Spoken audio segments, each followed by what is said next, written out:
मेहरी के फेरा में पड़ के बाबू के गरियावेला, माई के ना करेला आदर डाफ के बतियावेला।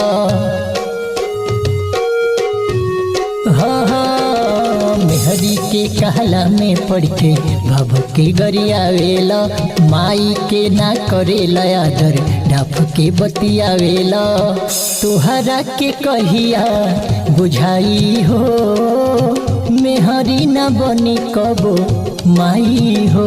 हाँ तुहरा के कहिया बुझाई हो, मेहरी न बनी कबो माई हो।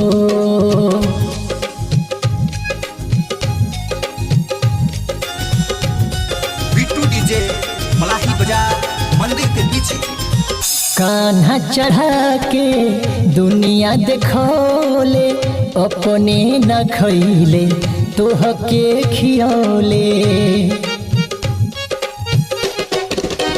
अचरा ओढ़ा माई दूधवा पियवाली, सब दुख काट तोहके आदमी बनवली।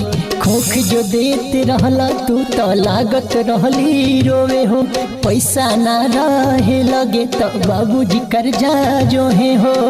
ए लोग के कर्जा ना भराई हो, मेहरी न बनी कबो माई हो। हाँ तोहरा के कहिया बुझाई हो, मेहरी न बनी कबो माई हो।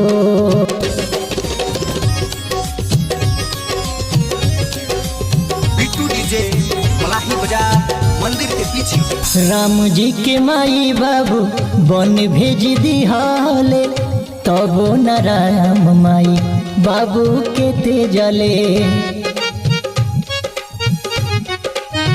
14 बरस बने बस दुख सहले, पूछला पमाई बाबू देवता है बतवले। सोनू यादव गावे गीतिया सबसे आस लगाई हो, केहू अपनी माई बाबू के दिलवा जन दुखाई हो।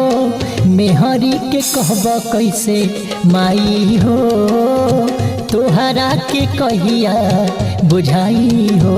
हाँ मेहरी न बनी कबो माई हो, तोहरा के कहिया बुझाई हो।